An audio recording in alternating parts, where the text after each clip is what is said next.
LWCF has been around for 50 years, and in those 50 years, the program has done everything from fun swimming pools to local parks for kids to these large landscape acquisitions. Without land and water conservation funding, we will not have the funds needed to actually complete the CDT. That is our only tool for our federal agency partners to use to acquire these lands. So without that program, we probably won't complete the CDT. The Continental Divide Trail is a 3,100-mile-long trail that spans between Mexico and Canada through New Mexico, Colorado, Wyoming, and Montana and Idaho. And it is a National Scenic Trail, so it was designated by Congress in 1978, and this year we're celebrating 40 years of this amazing trail. The trail itself is not just a trail, it's a mile-wide corridor that protects this incredible landscape between Mexico and Canada along the Continental Divide itself. The Continental Divide Trail, along with the Appalachian Trail and Pacific Crest Trails, are the three major trails that run north to south in the United States. Unlike the AT and PCT though, the CDT isn't complete. And so one of the locations where the trail is still located on highways is here in the Muddy Pass area of northern Colorado. And where we are right now is actually one of the sections the CDT is on a dirt road. So it comes down from this way and heads past us over to Highway 14 and then Highway 40.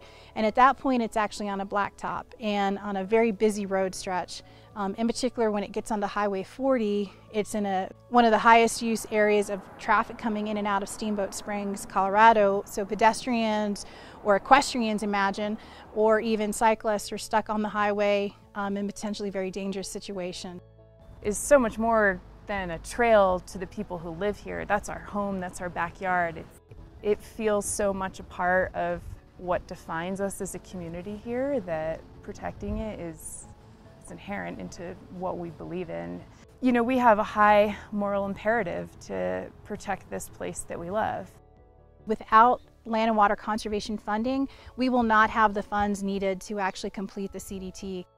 It's an important program partly because it's not coming out of our tax dollars. It's coming out of offshore drilling installments or payments that actually are just helping us put back into the public domain what has been taken out. And so one of our goals in this area is to find a route that allows the CDT to be actually in higher quality scenic location, but most importantly a safe location.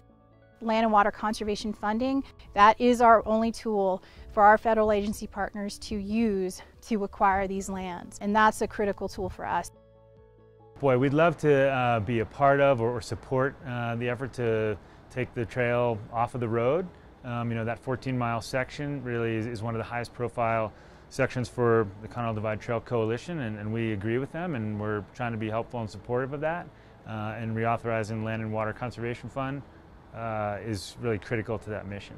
It's just such an important part of our everyday life that to not have a fund there to protect it would be pretty scary and almost devastating to, I'd say, most any of us in the outdoor industry who not only rely on our own mental well-being, being able to get outside, but also our entire user group and, you know, any of our stakeholders. They care about the outdoors and getting that balance and being able to connect, and without having a fund there to protect and make sure that that's around for our children and our grandchildren, it gets a little scary.